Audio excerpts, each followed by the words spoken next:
চাঁদপুর সৌন্দর্যের আরেক নাম। আসসালামু আলাইকুম, কেমন আছেন সবাই? আমি চাঁদপুরের মেয়ে। আজকে দুই বোন মিলে চাঁদপুরে একটু ঘোরাফেরা। আর সত্যি বলতে চাঁদপুর সত্যি অনেক সৌন্দর্য। চাঁদপুরের সৌন্দর্য বলে শেষ করা যাবে না, যে দেখবে শুধু সেই বুঝবে। সত্যি অনেক সুন্দর একটা জায়গা। তো ঘুরতে যারা পছন্দ করেন তারা অবশ্যই ঘুরে যাবেন। আর আজকে আমরা দুই বোন মিলে একটু ঘোরাফেরা করলাম। আর আমাদের সবচেয়ে প্রিয় একটু বেলপুরি খাওয়া হলো। সত্যি চাঁদপুরের বেলপুরিটা অনেক মজা, অনেক সুস্বাদু। যে খাবে সেই বুঝবে।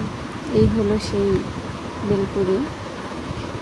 তো আজকে একটু ঘোরাফেরা করলাম, ঘোরাফেরা শেষ। তো দুই বোন মিলে আবার বাড়িতে ব্যাক করলাম। এই হলো আমাদের চাঁদপুরের গাছতলা ব্রিজ। সন্ধ্যার পর অনেক সুন্দর দৃশ্য আসে, যারা আসে তারাই দেখে আর কি। তো আমাদের যাওয়া হয় না সন্ধ্যার পর, আমরা দিনের বেলায় যাই যেহেতু অনেক দূরে। তো এই হলো আমার ছোট্ট মিনি ব্লগ। ভালো থাকবেন সবাই, আর সবাই চাঁদপুরে এসে ঘুরে যাবেন। আল্লাহ হাফিজ, আসসালামু আলাইকুম।